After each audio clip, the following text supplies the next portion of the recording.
সুপ্রিয় চাষি ভাই, কেন যেন মনে হয় ভালো কিছু যদি দেখতে পাই একটু আমার কৃষক ভাইকে জানিয়ে যাই।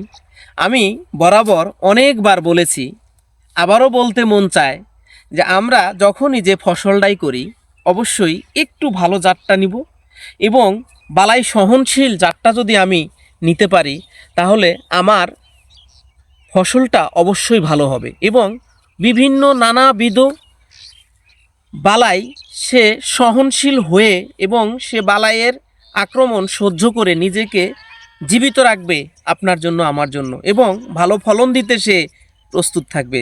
তারই ধারাবাহিকতায় যদি বলি, দেখেন এই যে একটা সিম, আমার মনে হয় এর সাথে আমরা অনেকেই পরিচিত, আবার অনেকেই আমরা কিন্তু চিনি না। যদি পুরা মাঠটা আপনাকে দেখাই, পুরা ক্ষেতটাতে আলহামদুলিল্লাহ এই যে দেখেন একটা থুকনা পুরাটাই দেখেন আল্লাহ রহমতে যতগুলো ফুল সবই টিকছে। যদি এই দিকে দেখাই, দেখেন পুরা মাঠটাই আল্লাহ রহমতে অত্যন্ত ভালো। তাই বলবো এই সিমটা হচ্ছে লাল তীরের ললিতা।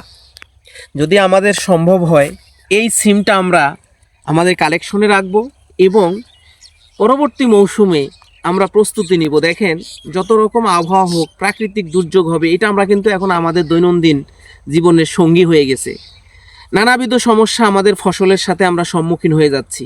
তাই আমরা যদি একটু বালাই সহনশীল জাতগুলো একটু সংগ্রহ করতে পারি তাহলে আমি আশা করি আমার ফলন ভালো হবে, আর্থিকভাবে আমি লাভবান হব, মানসিক দিক থেকে আমি ভালো থাকব।